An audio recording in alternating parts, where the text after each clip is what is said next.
Here, they were president and the prime minister.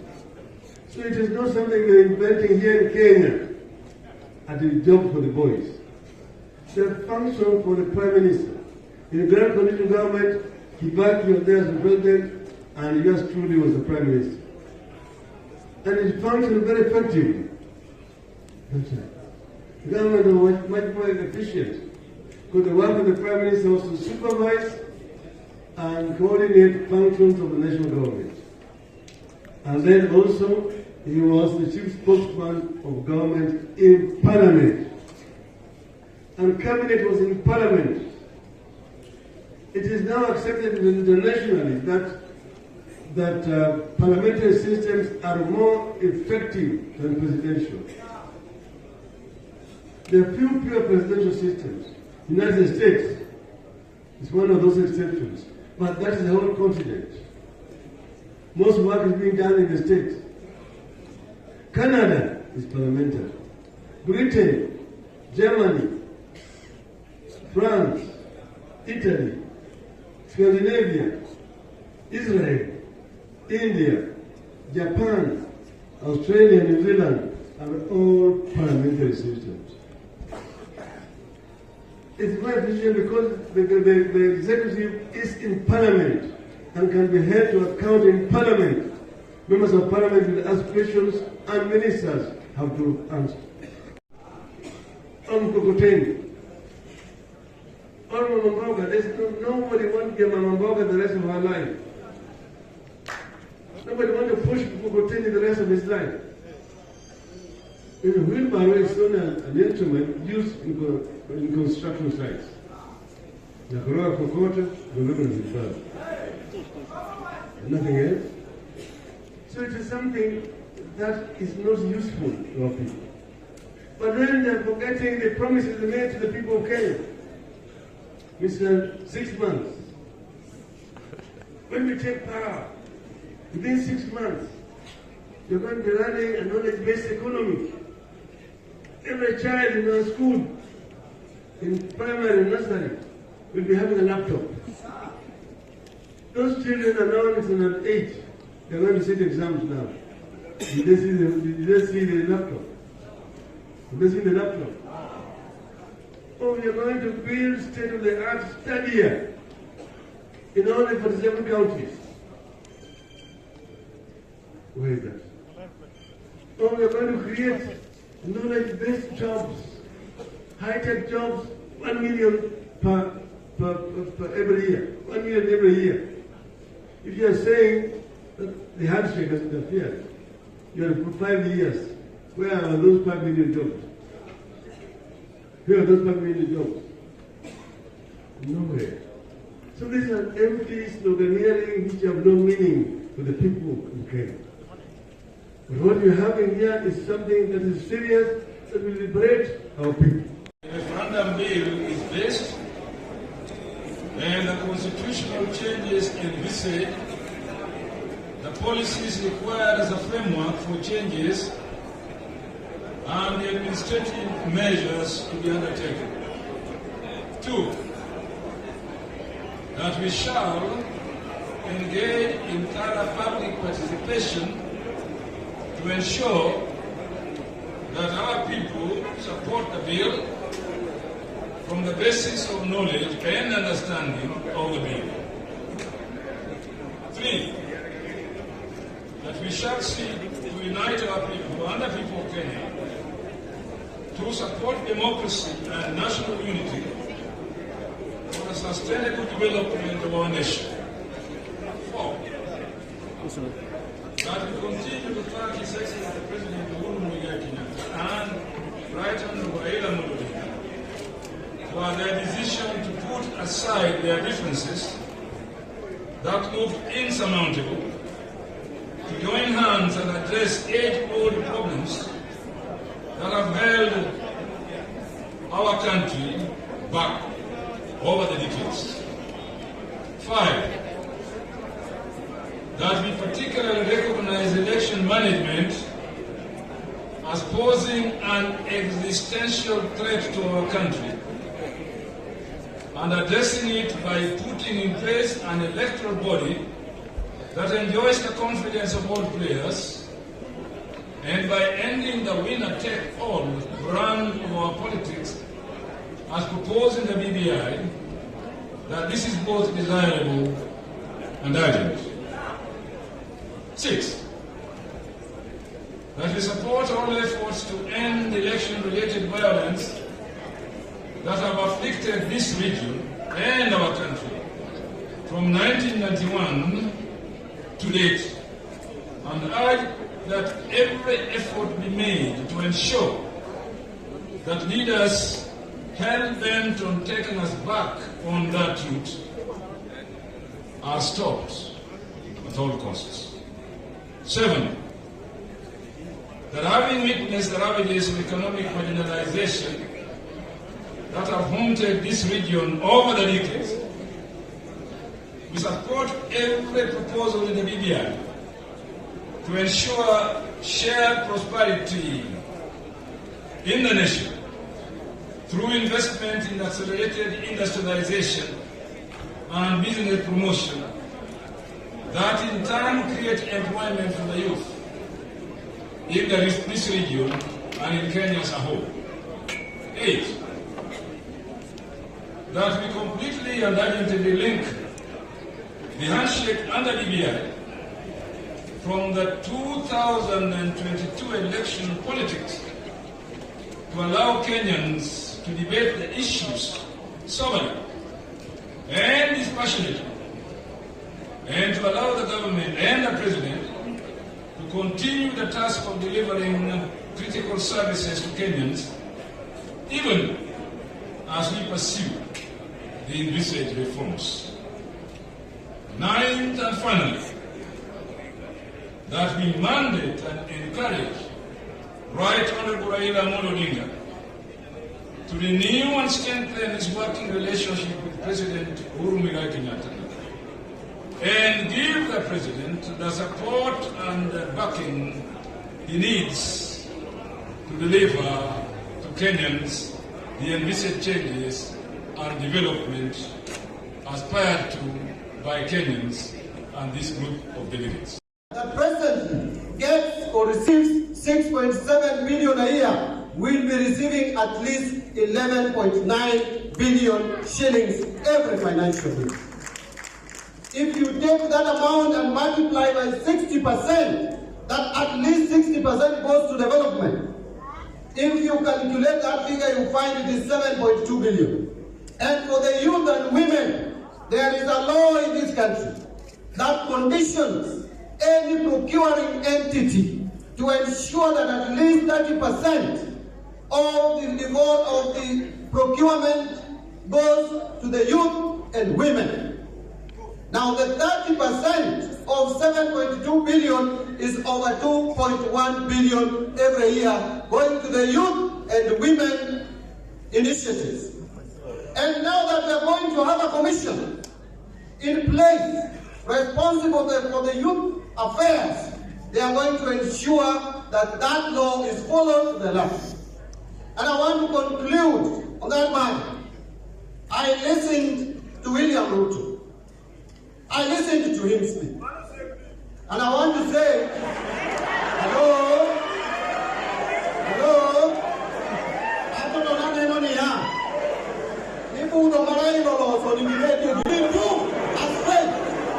I want you to listen to me. And I want this to go on record. It is Jubilee 1 that has failed the people of Kenya and not Jubilee 2. By the time Jubilee 1 was taking over from Uhuru Kenyatta from Mwai Kibaki and Raila ODINGA, our debt level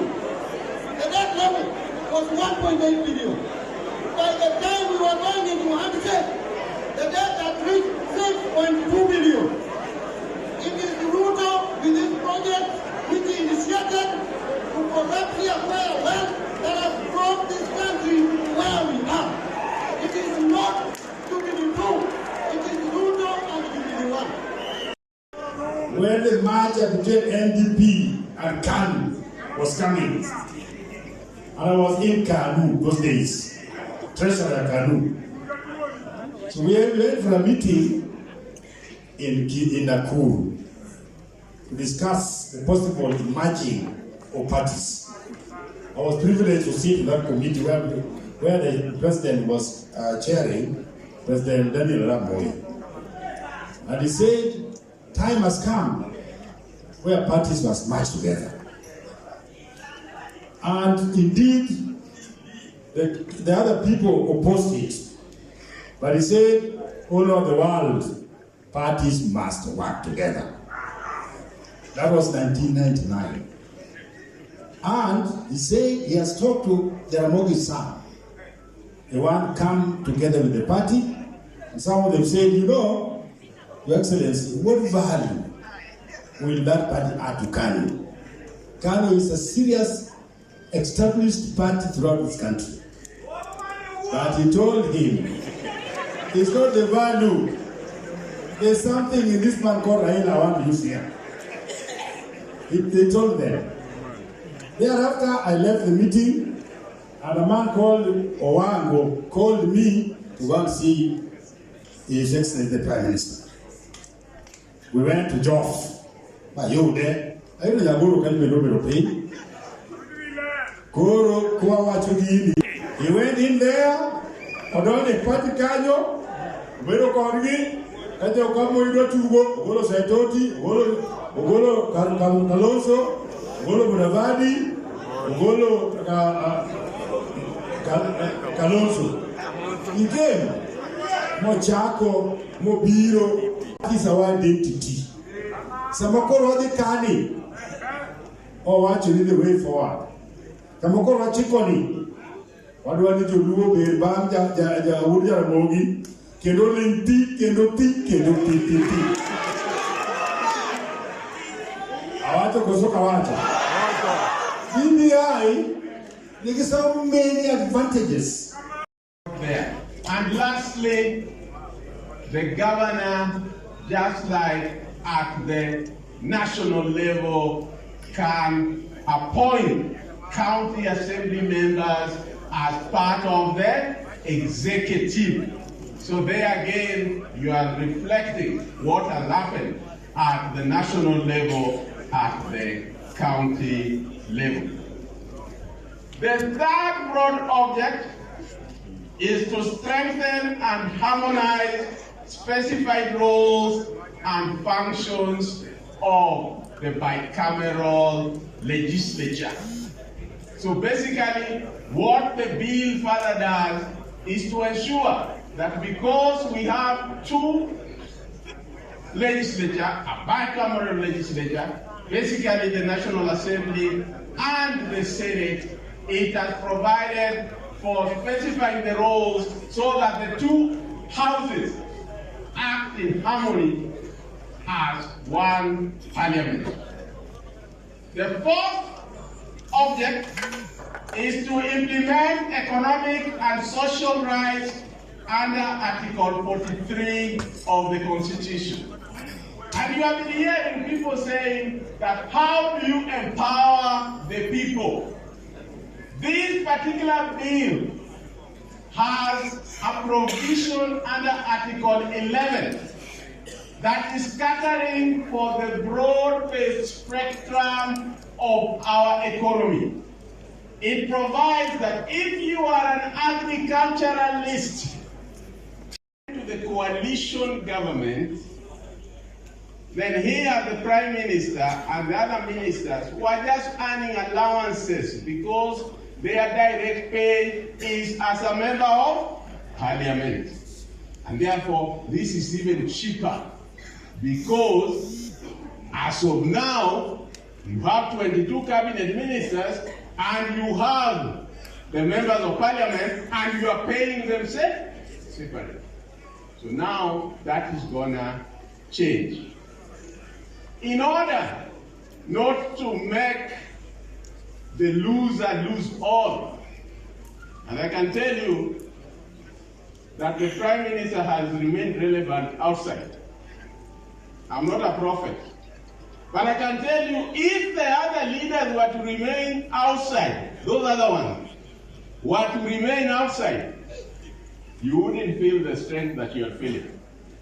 Therefore, what has been done because we don't want a situation in which the others who are left outside are so weak.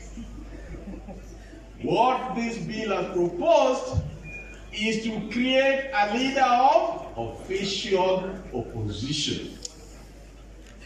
So that now the person losing the presidency and is number 2 and has also garnered at least 25% of MPs becomes the leader of official opposition, complete with a shadow cabinet, which basically means if you have formed the government and you have the Ministry of Interior, then that leader of opposition will have a shadow cabinet member from his or her elected members of parliament to shadow that particular ministry. The other issue that has been included is a mixed cabinet, which basically means that right now you have cabinet members who are not sitting in the National Assembly. They are supposed, in quote, to be technocrats, although we know they are politicians there. But they are not sitting in Parliament. What this bill has proposed is that once they are technical members and they are appointed to the cabinet, they will be ex officio members of Parliament. And that will lead to accountability, because right now you have technocrats who don't account to the representatives of the people and who rarely get time to also play their role in the legislature. So that has also been taken care of. Emphasize what my friend Jacob was saying. And I want to say this now in my capacity as Secretary for Political Affairs. We have to be strategic. And if we are strategists, the way we are, we must continue to have in our mind the end game. We must have the end in our mind all the time. And the end here is this: BBI must pass at the referendum. But we want it to pass so resoundingly that no one can turn out to start to delegitimize it. And that can only happen if we start from here and we start thinking about the turnout at the referendum. So that when the final tally is made, BBI countrywide goes through by more than 70%. That is very important. Finally, we cannot allow ourselves